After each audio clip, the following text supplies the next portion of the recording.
Hi, Bobby Sawyer here with your Forever Estate Plan Tip of the Week.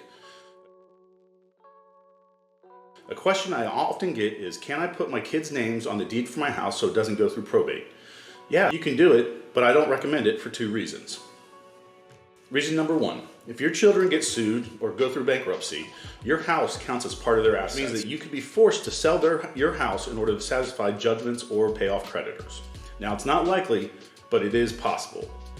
Reason number two is the big reason why you don't want to put your children's name on your house.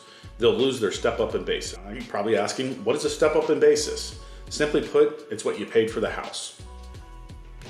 It comes into play in determining if and how much capital gains tax you have to pay.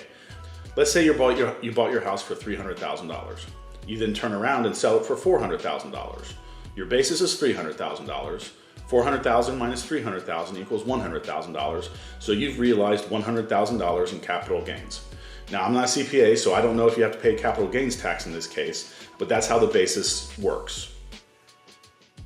Great. What's this have to do with putting my kids' names on the deed for the house?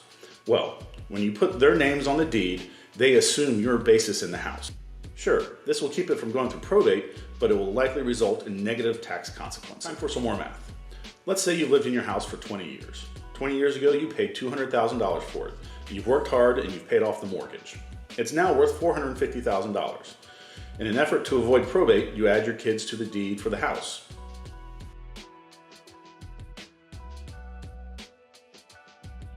Because you put their names on the deed, their basis is $200,000. They sold it for $450,000.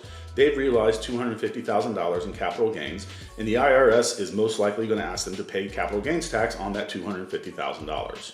No one likes paying taxes. Let's make one change. Instead of putting their names on the deed, they inherit the house through a will or trust. When this happens, their basis is determined when they inherit the house, not when you bought the house. So, same scenario, when you pass away, your children sell the house for $450,000. But this time, their basis is the same amount as what they sold it for. They sold it for $450,000. Their basis is $450,000. So as far as the IRS is concerned, there was no capital gains. They received $450,000 without having to pay any tax on it, most likely. So, to recap, if you want to keep your house from going through probate, your best option is to use a will or trust.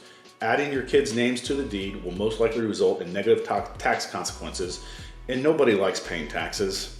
Thanks for watching. This has been Bobby Sawyer with your Forever Estate Plan Tip of the Week.